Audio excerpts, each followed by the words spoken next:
Bueno, vamos a dar inicio a nuestra siguiente video lección en relación con los tópicos del tema de fisiología de los tejidos excitables. Una vez de que analizamos los principios fundamentales de la excitabilidad nerviosa, vamos a analizar entonces la fisiología muscular.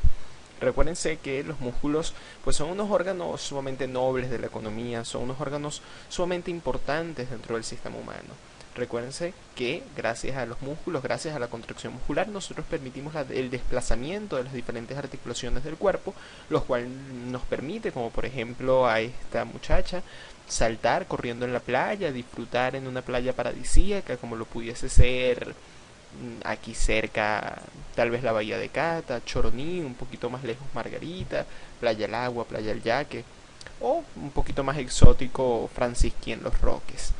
O bien, estos mismos músculos, si nosotros no los ejercitamos, van a seguir estando allí, pero llegará un punto en el que la fuerza muscular que ellos van a desarrollar no será la suficiente y nosotros no tengamos la actitud necesaria para hacer este mismo trote, esta misma actividad física que realiza esta bella mujer, y entonces nos vamos a convertir en una pequeña figurita como Homero Simpson, que está aquí intentando trotar. Y bueno, a pesar de que tiene una gran cantidad de contenido muscular, su contenido graso lo supera y por lo tanto no logra movilizarse.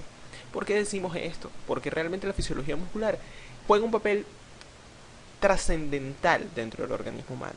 Los músculos son los que nos permiten movilizarnos, son los que nos permiten hacer todas las actividades diarias. Gracias a ellos nosotros tenemos la capacidad de expresión, inclusive gracias a los músculos de la lengua nosotros podemos realizar la articulación de la palabra como tal.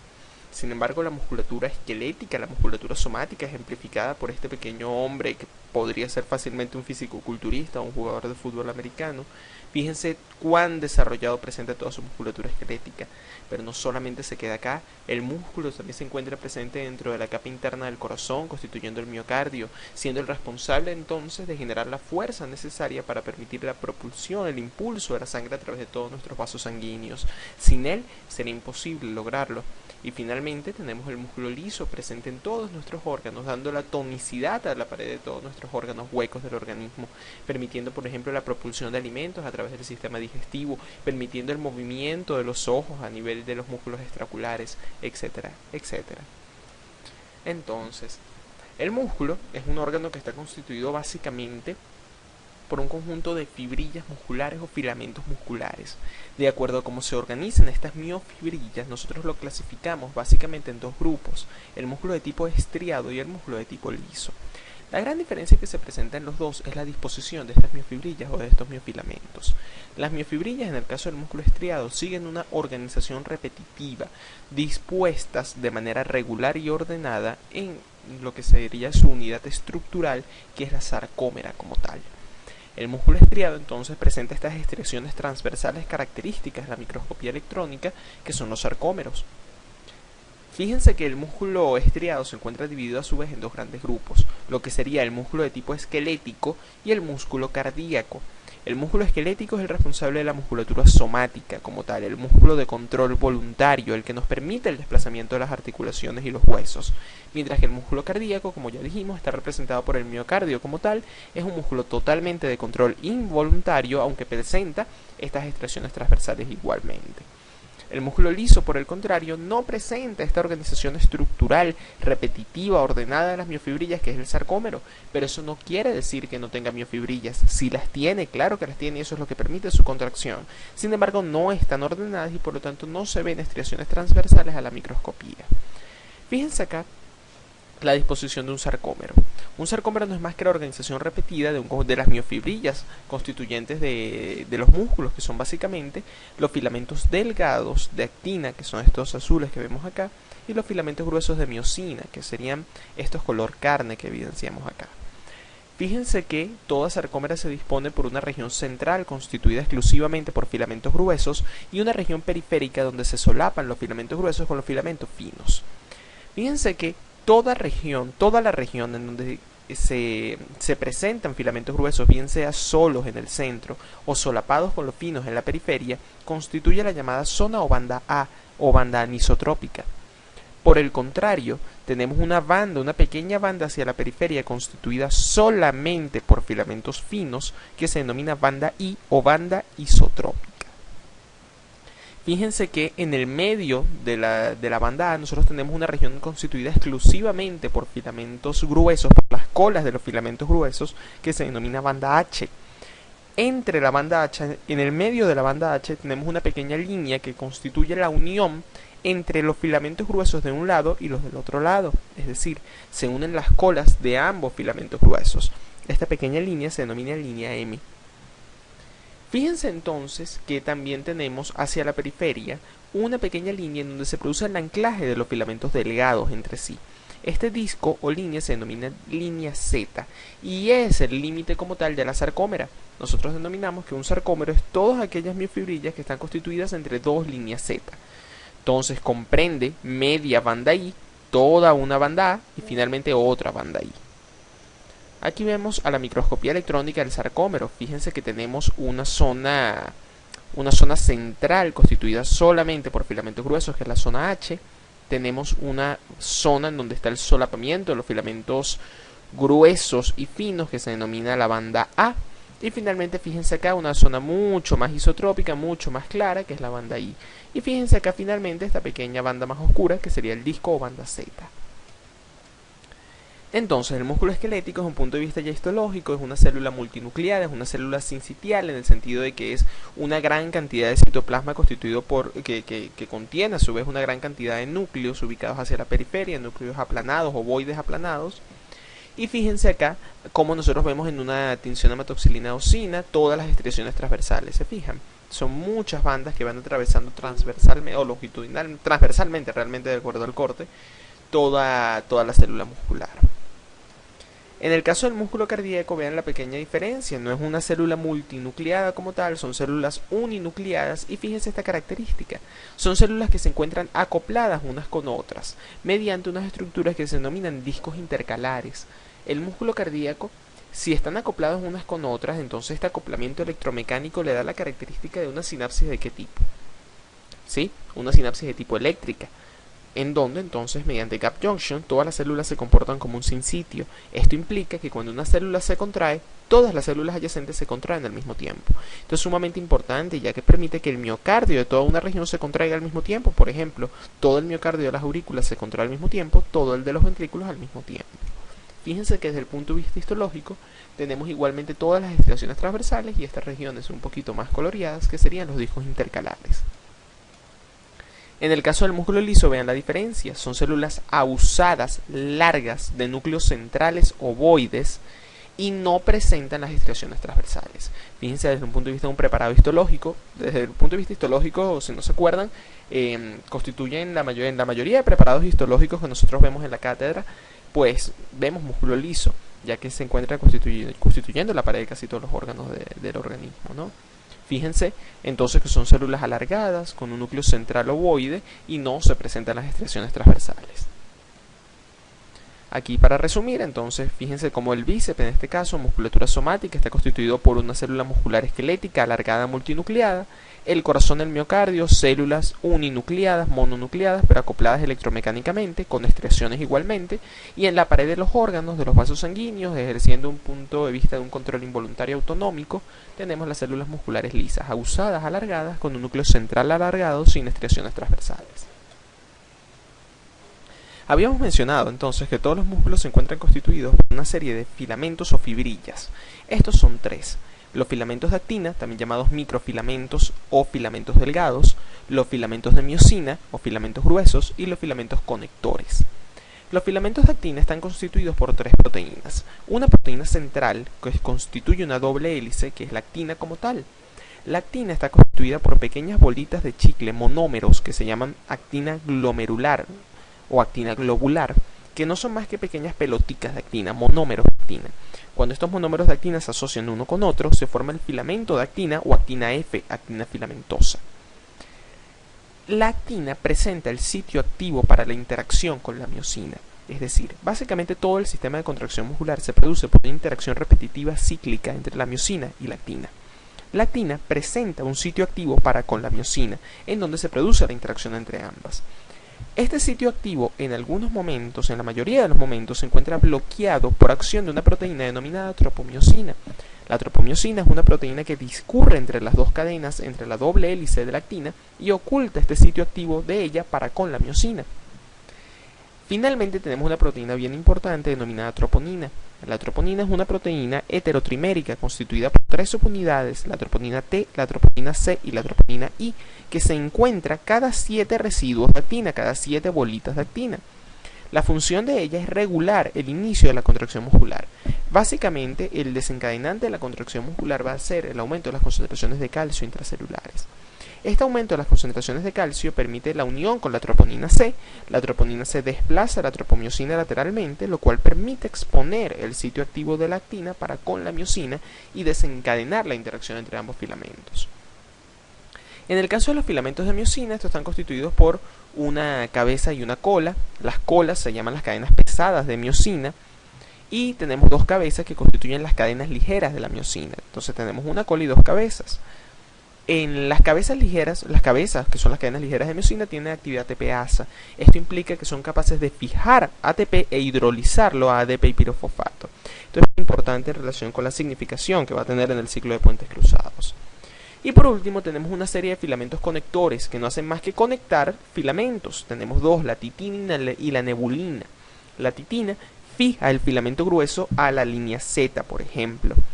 Fíjense acá como tenemos el filamento grueso, el filamento de miosina, una doble hélice de cadenas pesadas, 2 cabezas constituidas por cadenas ligeras, con actividad ATPasa. Fíjense el filamento delgado, una doble hélice de bolitas de actina, que es la actina filamentosa, entre ellas discurriendo la tropomiosina, y cada 7 residuos la presencia de una troponina, constituida por entonces una troponina T, I y C. Aquí tenemos entonces de nuevo la disposición sarcomérica. Fíjense todos los filamentos de miosina con sus cabecitas orientadas a los filamentos de actina. Y miren a la titina. La titina ancla el filamento de miosina a la línea Z como tal. Actúa como un andamiaje entre los filamentos. Fíjense aquí la titina, entonces como ancla el filamento de miosina a las líneas Z ubicadas en la periferia. Fíjense la nebulina por aquí, también haciendo una especie de conector, pero en este caso solamente entre los filamentos finos y la línea Z. Excelente. Ahora, ¿se acuerdan que desde el punto de vista de excitabilidad nerviosa nosotros nos habíamos quedado hablando del proceso de la sinapsis? Que la sinapsis era una zona de comunicación entre 2 células excitables. Perfecto. En el caso del músculo nosotros tenemos que la inervación de una célula muscular esquelética, muscular somática, se produce por un fenómeno de sinapsis química. Nosotros tenemos diferentes axones, diferentes neuronas motoras que denominamos motoneuronas, las cuales se encargan de inervar determinados músculos somáticos para permitir su contracción. El fenómeno por el cual las inervan y facilitan la contracción es un fenómeno que está mediado por una sinapsis química. Fíjense ustedes que la neurona está constituida por un axón mielínico en la mayoría de los casos, son axones gruesos, a alfa, a beta, de velocidad de transmisión rápida. Cuando llegan al terminal sináptico, aquí tenemos una pequeña ampliación, tenemos la ramificación de todo lo que serían los terminales presinápticos que se encuentran inmersos dentro de una pequeña región de músculo. La región de la célula muscular que participa dentro de esta sinapsis que vamos a denominar neuromuscular se denomina placa motora o placa terminal.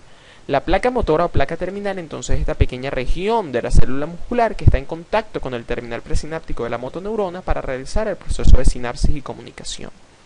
Si es una sinapsis química, ¿qué implica? Pues la liberación de un neurotransmisor correcto. Fíjense entonces ustedes que cada terminal sináptico presenta en su interior una gran cantidad de vesículas sinápticas, las cuales deben ser exocitadas para interactuar con los receptores ubicados dentro de la placa motora.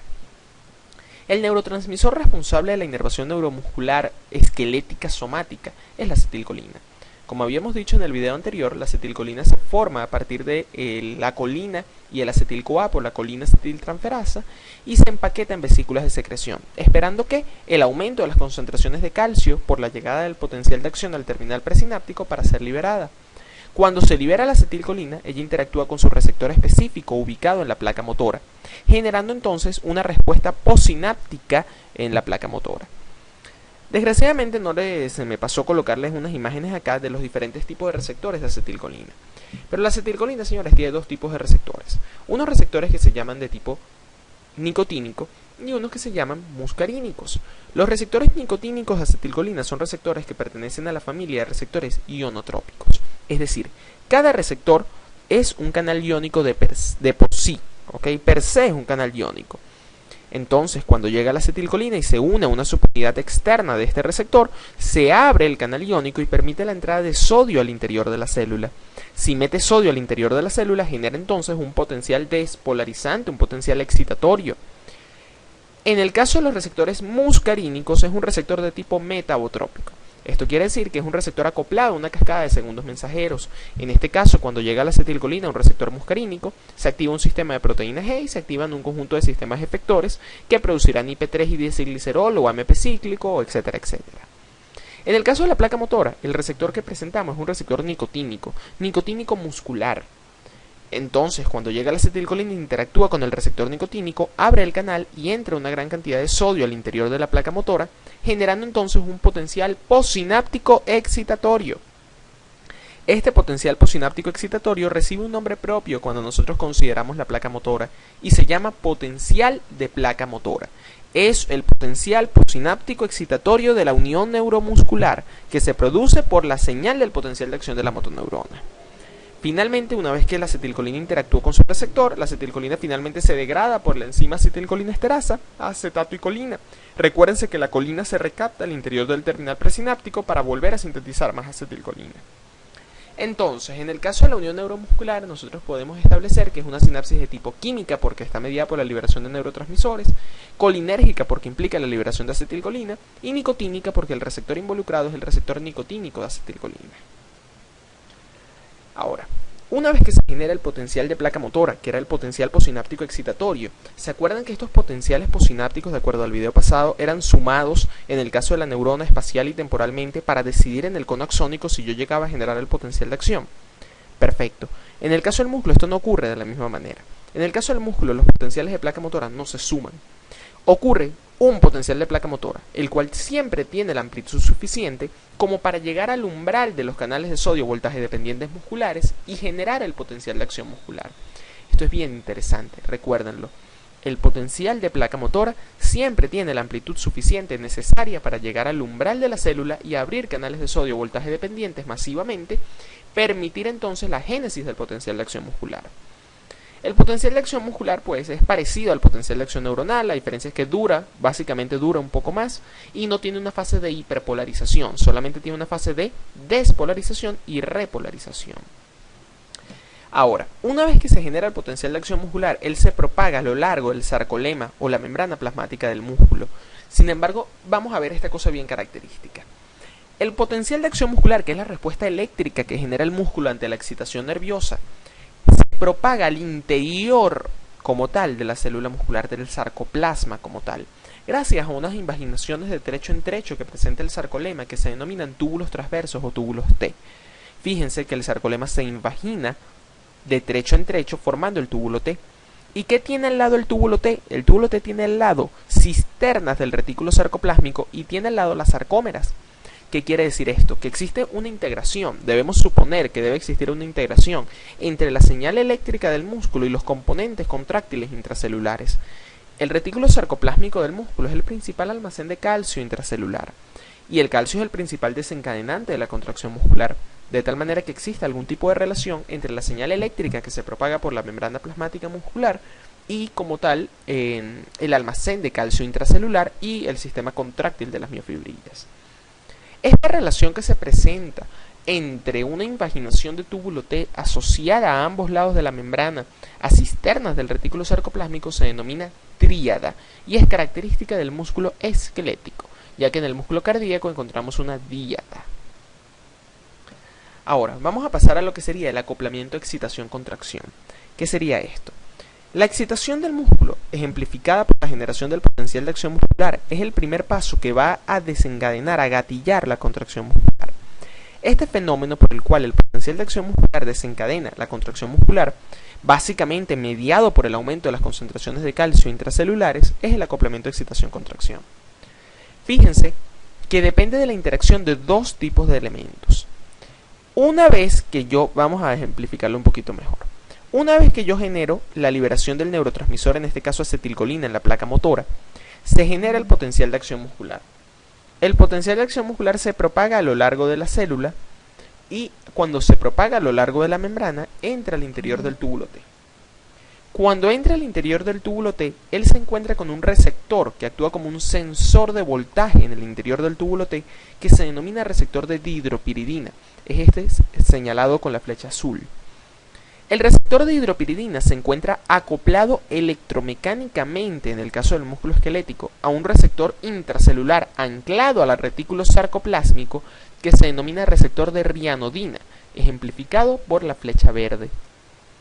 Fíjense que cuando el potencial de acción se propaga por el túbulo T, activa el receptor de hidropiridina, lo cual produce un cambio conformacional de la estructura del receptor de rianodina que permite la apertura de una compuerta del retículo sarcoplásmico, que a su vez va a facilitar entonces la liberación masiva de calcio al interior del citoplasma, el aumento de las concentraciones citoplásmicas de calcio y el ciclo de puentes cruzados y la contracción muscular como tal. Fíjense que el calcio, una vez que se libera, se une a la troponina, se desplaza a la tropomiosina y se produce la interacción actina-miosina. Vean acá entonces que la dihidropiridina está en la membrana del túbulo T, es un sensor de voltaje que cuando llega el potencial de acción muscular, él está acoplado a la rianodina del retículo sarcoplásmico, activa la rianodina se desplaza y libera todo el calcio hacia el citoplasma. Entonces, ya acabamos de ejemplificar que el primer elemento fundamental que garantiza la generación de la contracción muscular es el aumento de las concentraciones de calcio intracelulares. Este aumento de las concentraciones de calcio se une a la troponina C. La troponina C entonces desplaza lateralmente la tropomiosina y expone el sitio activo de la actina para con la miosina. La interacción entonces actina-miosina que se va a producir subsecuentemente se produce mediante la denominada teoría de los puentes cruzados o teoría de los filamentos deslizantes. La teoría de los puentes cruzados es un ciclo de puentes cruzados. Al ser un ciclo, yo voy a comenzar esto desde el sitio en donde yo quiera comenzar. De acuerdo a esta gráfica, yo lo voy a comenzar en este sitio. En una primera etapa en donde ya tengo una interacción actina-miosina. Fíjense, ya tengo una interacción actina-miosina. Aquí está la cabeza de miosina unida al filamento de actina. ¿Ok?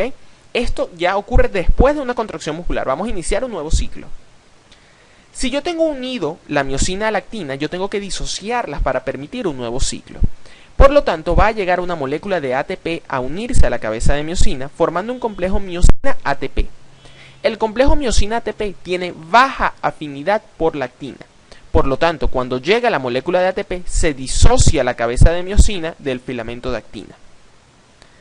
Una vez que se produce esta disociación, el ATP que está fijado a la cabeza de miosina sufre una hidrólisis por la actividad ATPasa de la cabeza, hidrolizándose a ADP y pirofosfato.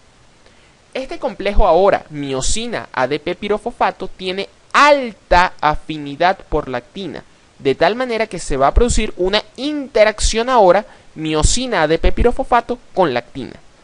Fíjense que la relación entre la cabeza de miosina y el filamento grueso es de 90 grados, es perpendicular la relación entre el cuerpo del filamento y la cabeza de la miosina. El asunto es que el complejo miosina-ADP-pirofosfato es un complejo de alta energía, es un complejo inestable, de tal manera que por su inestabilidad tiende a liberar el fosfato y el ADP, liberando energía, cambiando a una conformación más estable desde el punto de vista energético. El cambio conformacional de la cabeza de miosina con la liberación de energía implica una rotación de la cabeza de miosina de una conformación de 90 grados a 45 grados en relación con el cuerpo del filamento, lo cual, al estar anclado al filamento delgado, desplaza el filamento delgado en relación con el filamento grueso. Esto es lo que se denomina golpe de fuerza y es como tal el fenómeno de la contracción muscular.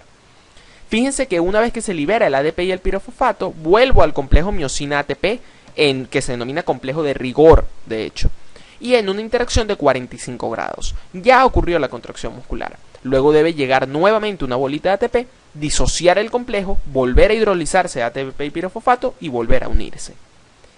Entonces, fíjense que el complejo miosina-ADP-pirofosfato tiene alta afinidad con la actina. Por lo tanto, es el que se une como tal a la actina. Una vez que se unen, el complejo tiene alto estado energético, por lo tanto libera el ADP y el pirofosfato y se produce el golpe de fuerza, generando el complejo como tal miosina-ATP, que es el complejo de rigor.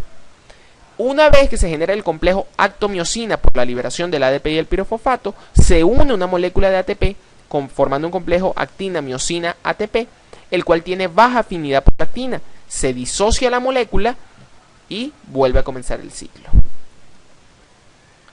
Ahora, ¿hasta cuándo va a ocurrir este ciclo de interacción, contracción y relajación? Esto va a ocurrir hasta que termine como tal la señal, es decir, hasta que ya no tenga acetilcolina en la placa motora instruyéndome al músculo a una contracción activa. Esto va a seguir ocurriendo. La principal forma en que yo tengo de terminar la contracción muscular, pues entonces es terminando la señal colinérgica en la placa motora. Pero, ¿cómo voy a expresar esto desde el punto de vista de la mecánica muscular? Pues generando una disminución del calcio intracelular. Si el desencadenante de la contracción fue el aumento del calcio dentro de la célula, el desencadenante de la relajación tiene que ser la disminución del calcio intracelular. ¿Cómo puedo disminuir el calcio en la célula? Lo puedo hacer por tres formas. O recapto el calcio al interior del retículo, es decir, si él salió del retículo por el de rianodina, ahora lo meto de nuevo al retículo. Debo considerar que esto es un transporte de tipo activo y lo hace una bomba, que se denomina cerca. Si no, lo boto al exterior de la célula, también por un transporte activo gracias a una bomba de la membrana plasmática denominada PEMCA. O si no, también lo boto al exterior de la célula, pero utilizando un intercambiador, un antiporter sodio-calcio, que mete sodio al interior de la célula en favor del gradiente y saca calcio al exterior en contra de su gradiente. Por cualquiera de estos elementos disminuyo el calcio en la célula y por lo tanto termina la contracción muscular. Se disocia el calcio de la troponina C, la tropomiosina vuelve a su sitio normal, oculta el sitio activo de la actina para con la miosina y cesa la contracción muscular. Fíjense entonces que todo estímulo nervioso va a generar una respuesta muscular, cuando tenga la amplitud suficiente, obviamente. Se genera el potencial de acción del sistema nervioso central de la motoneurona. Fíjense el potencial de acción neuronal, esta primera gráfica roja. Se genera el potencial de placa motora, que a su vez desencadena el potencial de acción muscular. Fíjense que tiene una mayor duración y una fase de despolarización y repolarización nada más. Ahora, fíjense la expresión en la tensión muscular. Desde que se genera el potencial de acción muscular hasta que se genera la contracción muscular como tal, pasa un tiempo. Ese periodo de tiempo se llama periodo latente o latencia muscular. Es el tiempo que pasa desde el potencial de acción muscular hasta la generación de tensión, hasta la contracción muscular como tal. Fíjense que a su vez la contracción tiene un periodo en donde asciende la fuerza y luego baja la fuerza. Una contracción y una relajación, divididas por el punto de meseta de la gráfica. Esto es importante porque lo utilizan en el informe para calcular, para medir los tiempos que duran la fase de contracción y la fase de relajación. Ok, vamos a pasar ahora a una parte bien importante, que son los reguladores o determinantes del fenómeno de la tensión muscular. La tensión de todo músculo depende de tres elementos: de la longitud que tenga la fibra antes de ser estimulada, de la frecuencia de estimulación nerviosa y de la intensidad de estimulación nerviosa. Vamos a comenzar analizando la longitud de la fibra. Esto lo analizamos en lo que vamos a denominar la relación longitud-tensión. Antes de esto debemos considerar una cosa. La tensión muscular tiene dos componentes. Un componente que llamamos activo y uno que denominamos pasivo. De tal manera que tengo una tensión activa y una tensión pasiva. La tensión activa es la que depende de la contracción como tal, de la contracción muscular como tal, de la interacción de los filamentos como tal, del ciclo de puentes cruzados. La tensión pasiva, por el contrario, depende del componente elástico del músculo. El componente elástico del músculo son los componentes citoplasmáticos, ejemplificados por ejemplo por los filamentos conectores. La elasticidad es la tendencia que tiene un cuerpo, una vez de que es deformado, de volver a su longitud original. En este caso, la tensión pasiva implicaría que cuando yo estiro un músculo, él, por su componente elástico, quiere volver a su posición original. Por lo tanto, mientras más estira un músculo, más tensión va a generar él sobre cualquier elemento para volver a su posición original. Por lo tanto, ello de suponer que a mayor longitud, mayor estiramiento, mayor tendencia al componente elástico del músculo y mayor tensión pasiva. Pero fíjense de manera característica qué ocurre con la tensión activa. Fíjense esta gráfica. Esta gráfica presenta una pequeña línea punteada de color ocre, que es la tensión activa, y una de color verde, que es la pasiva, y una de color violeta, que se denomina tensión total, que es como tal la que yo registro en un transductor de tensión, y es la sumatoria de la tensión activa más la tensión pasiva.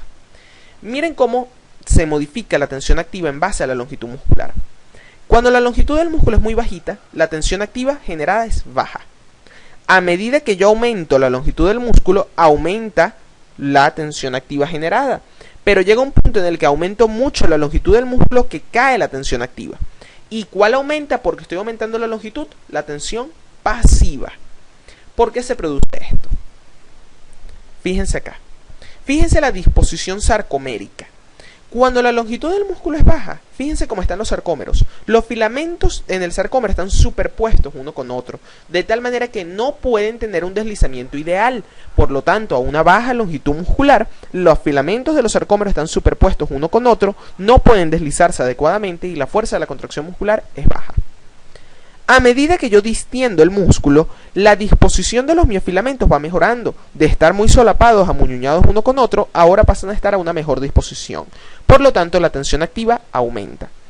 Llega un punto en el que la longitud muscular es ideal y por lo tanto se genera la mejor interacción actina-miosina posible y se genera la máxima tensión activa posible de generar. Esto se denomina longitud óptima del músculo y de hecho normalmente es la longitud de reposo normal del músculo. ¿Qué pasa si sigo elongando el músculo? Mire qué pasa con los miofilamentos, comienzan a separarse uno de otro, por lo tanto ahora ni interactúan entre sí. ¿Qué obviamente va a pasar con la tensión activa? Tiene que disminuir paulatinamente. Bueno, fíjense entonces que la tensión total en la primera parte de la curva depende entonces fundamentalmente de la tensión activa. Sin embargo, llega un punto después de la longitud en reposo, de la longitud óptima, en donde cae la tensión total porque cae la tensión activa, pero finalmente, al aumentar la pasiva en la última parte de la curva, la tensión total depende básicamente de la tensión pasiva. Ahora, las contracciones musculares desde el punto de vista de mecánica muscular y de acortamiento muscular se clasifican en contracciones isométricas o contracciones isotónicas. Las contracciones isométricas son aquellas en donde hay contracción muscular, hay interacción entre miofilamentos, pero no hay acortamiento del músculo. Fíjense qué pasa. Al músculo se le otorga una determinada carga la cual debe levantar. Esta carga ejerce una resistencia que el músculo debe vencer. Por lo tanto, yo necesito, para poder acortar el músculo como tal, superar la tensión necesaria para levantar la carga, así levantar la carga y acortar el músculo. Si la tensión muscular que se genera no alcanza el valor necesario para levantar la carga, obviamente la elasticidad que genera la carga, la presión, la distensión que genera la carga sobre el músculo va a ser mayor que la tensión que yo generé. Por lo tanto, la longitud del músculo no va a cambiar.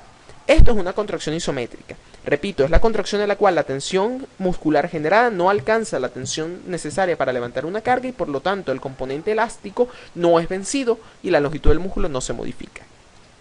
En el caso de la contracción isotónica, la tensión muscular sí alcanza la tensión necesaria para levantar la carga y por lo tanto el músculo se acorta, levantando y desplazando la carga. Entonces, la contracción isotónica es la contracción en la cual el músculo sí se acorta. Fíjense que existe una relación entre la carga que tiene que levantar el músculo y la velocidad de acortamiento del músculo. Mientras menor sea la carga, mayor es la velocidad de acortamiento. Llega un punto en el que la carga a desplazar es tan elevada que el músculo disminuye tanto su velocidad de acortamiento que de hecho no se acorta. Y esto pasaría a ser entonces nuevamente una contracción de tipo isométrica.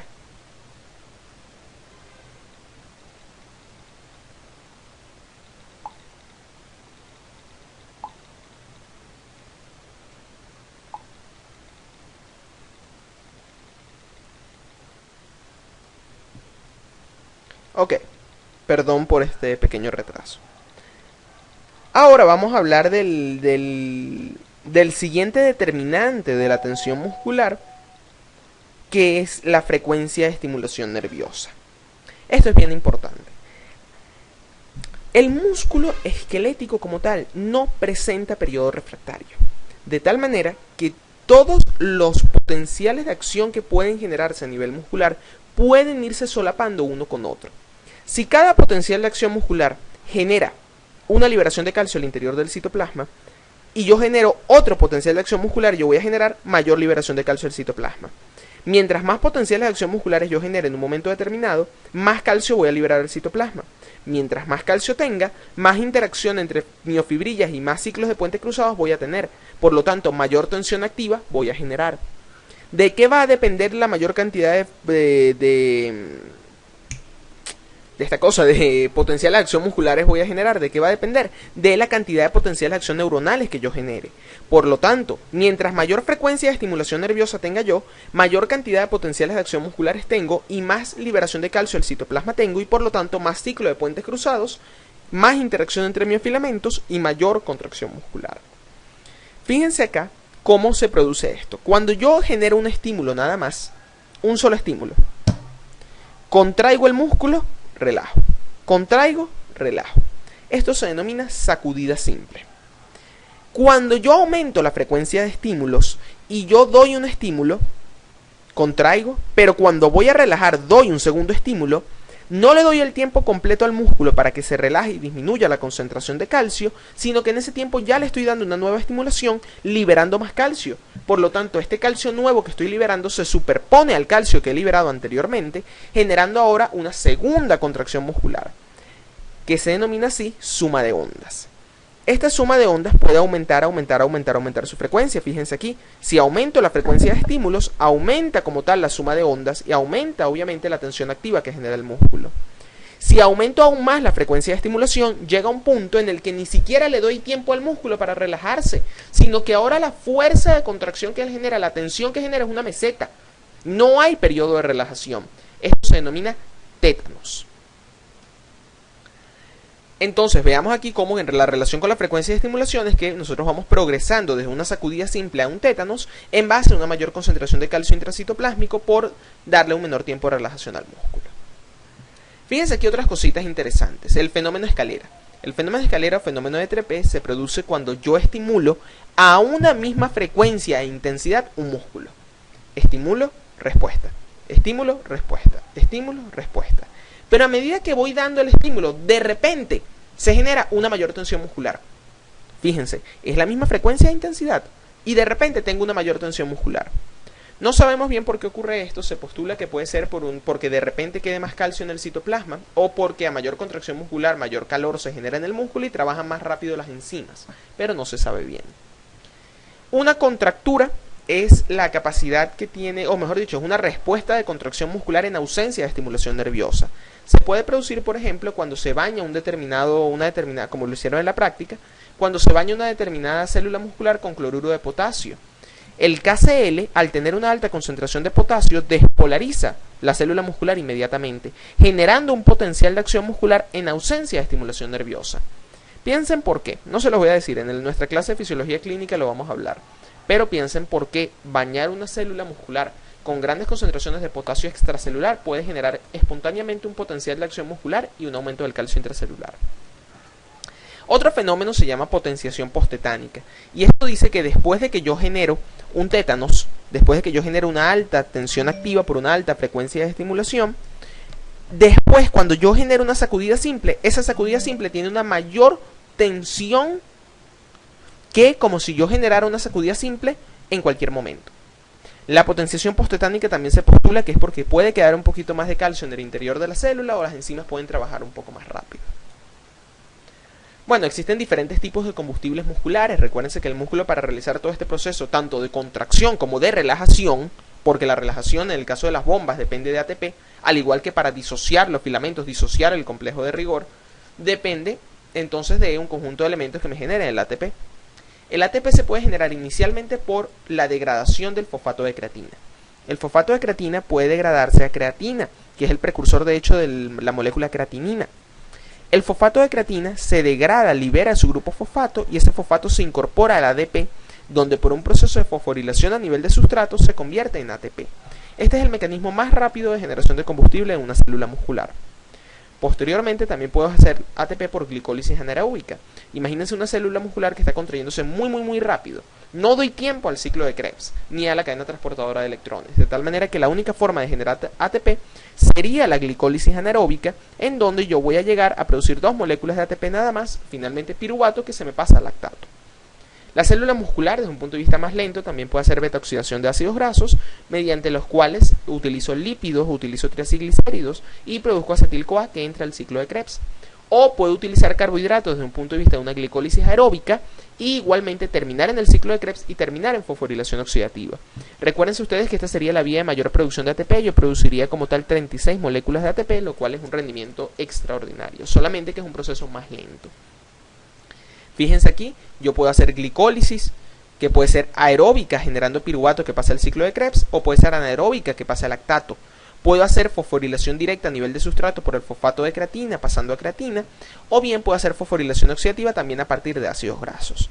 Fíjense que la fosforilación directa no produce casi ATP, su duración es muy rápida, se produce muy limitadamente.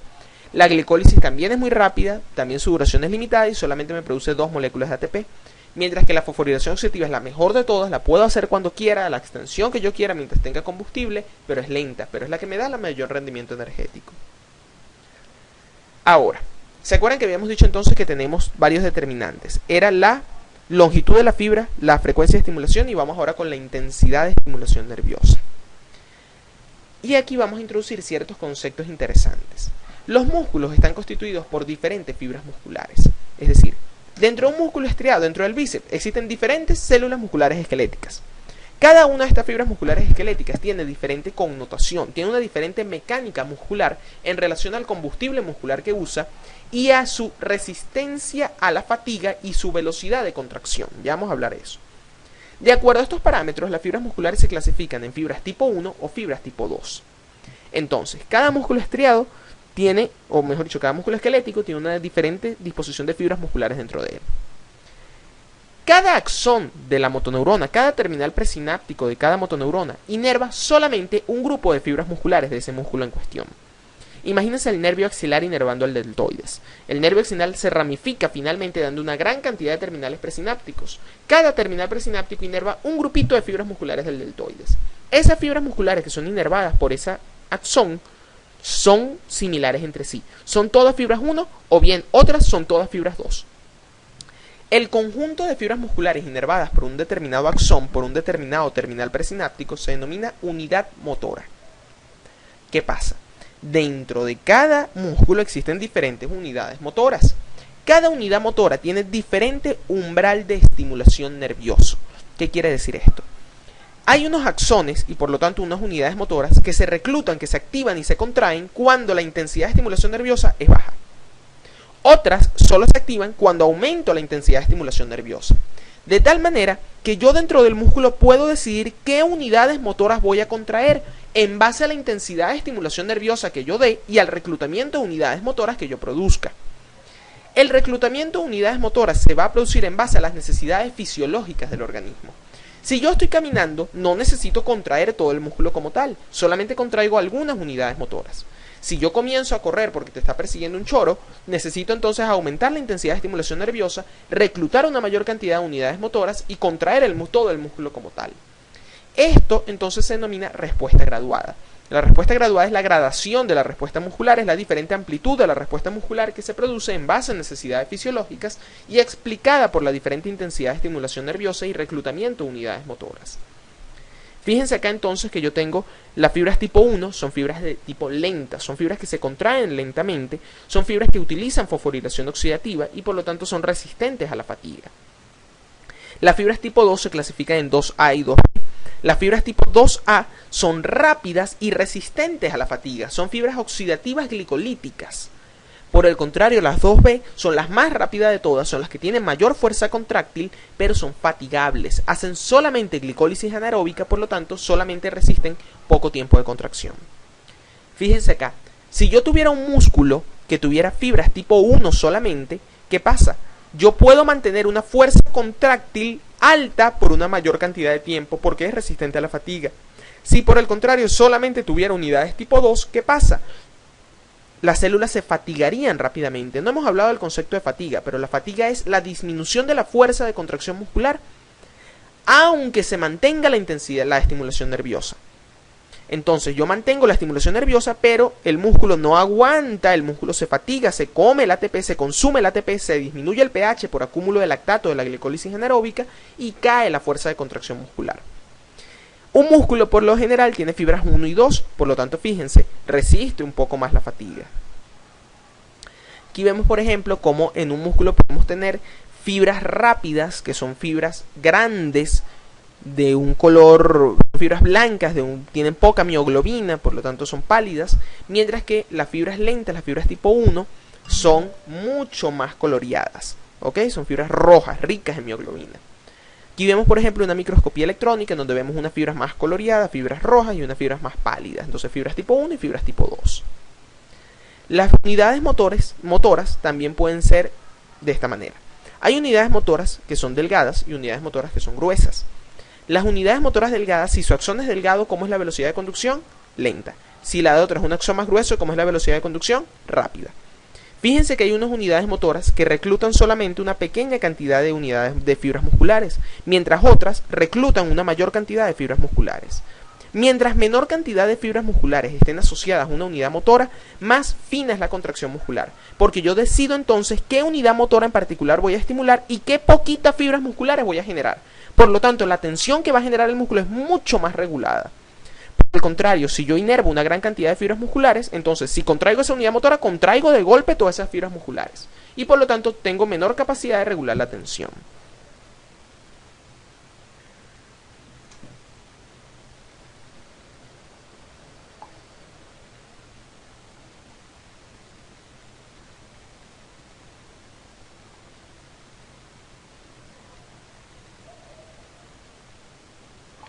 Ok, pasando el músculo esquelético, el músculo estriado como tal, vamos a entrar entonces al mundo del músculo liso.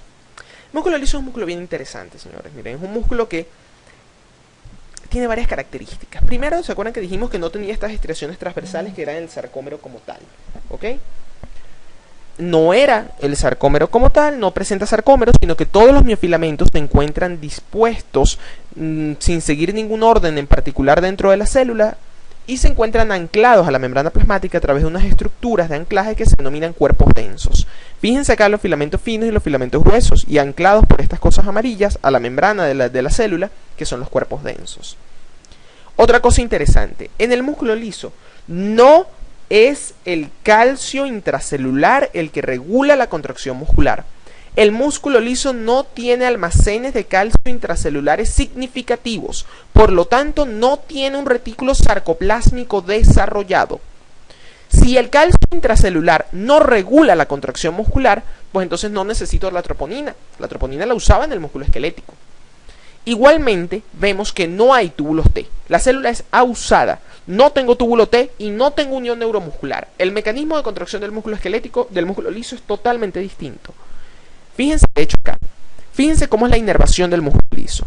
Tienes un axón autonómico, y es autonómico porque el músculo liso tiene un control involuntario. Por lo tanto, está regulado no por el sistema nervioso central o el sistema nervioso somático, mejor dicho, sino por el sistema nervioso autónomo. El axón autonómico presenta dilataciones de trecho en trecho, que se denominan varicosidades. Desde estas varicosidades se liberan neurotransmisores. Estos neurotransmisores que se liberan interactúan con receptores en la célula muscular lisa que permiten la entrada de calcio del medio extracelular y el inicio de la contracción muscular. Es decir, el músculo liso también se contrae en respuesta al aumento de las concentraciones de calcio intracelulares. ¿Cuál es la diferencia? Que ese aumento de las concentraciones de calcio intracelulares de la musculatura lisa no viene del retículo sarcoplásmico, viene de afuera, viene del medio extracelular. Fíjense que el músculo liso también puede contraerse en respuesta a hormonas. Una determinada hormona que circule por la sangre puede salir, interactuar con el receptor, meter calcio en la célula e igualito contraer el músculo.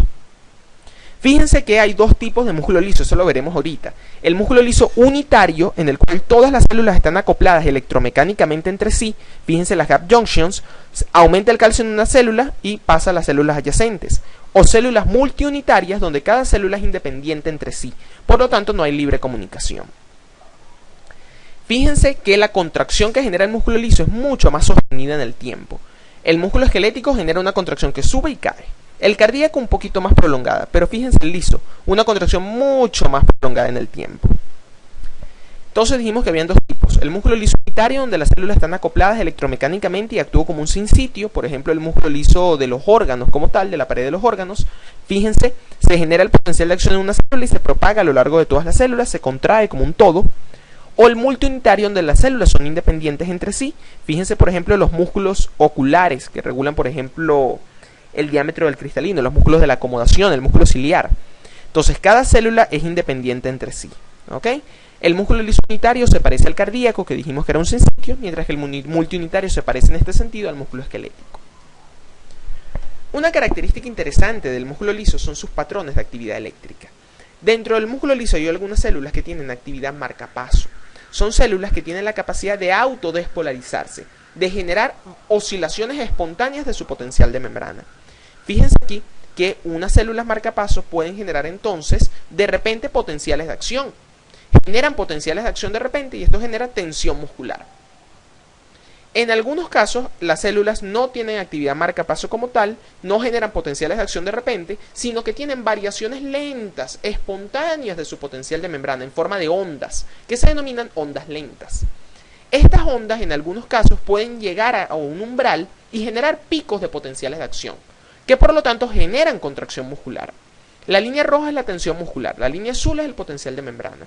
Fíjense entonces, en el grupo A tenemos células marcapasos que de repente disparan potenciales de acción a una frecuencia determinada y generan tensión muscular.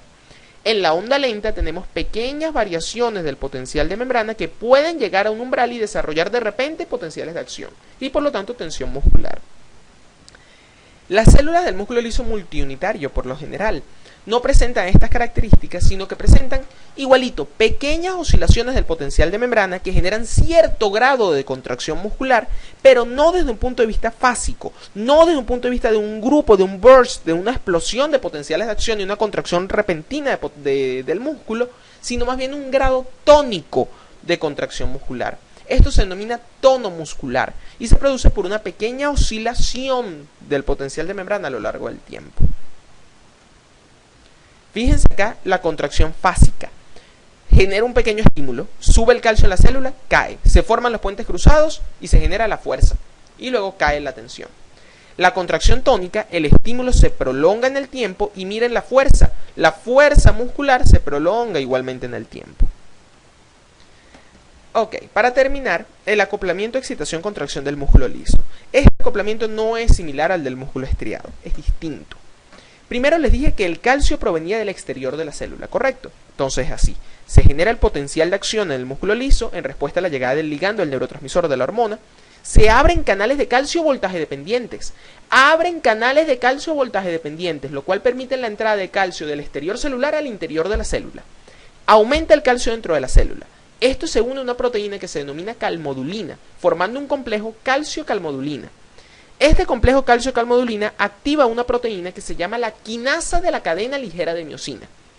Como su nombre lo indica, ella fosforila a la cadena ligera de la miosina, a la cola de la miosina. La miosina fosforilada aumenta su afinidad con la actina. Fíjense entonces que la regulación para la formación del puente cruzado cae sobre la miosina y no tanto sobre la actina como en el músculo estriado. Entonces, es la fosforilación de la miosina, inducida por el ATP en base a la proteína quinasa de la cadena ligera de miosina, la que permite el aumento de la afinidad por la actina y la interacción entre los dos y la formación del puente cruzado.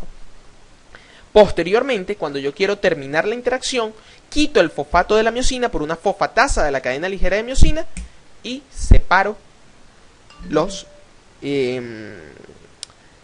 filamentos. Entonces, la regulación de la contracción del músculo liso depende de la miosina, de la fosforilación de la miosina. Cuando no están fosforiladas, no hay contracción. O la contracción que se produce es muy baja, porque la interacción es muy baja. ¿Ok? Y esto, bueno, puede haber cierto grado de interacción, pero muy bajito. Esto podría explicarme el tono muscular, pero eso es otro rollo. Ahora, cuando aumenta el calcio, se forma el complejo calcio-calmodulina, se activa la quinasa de la cadena ligera de miosina, fosforilo la miosina, aumento la afinidad y interactúo y contraigo el músculo. ¿Ok? Esto sería todo. Muchísimas gracias por su atención.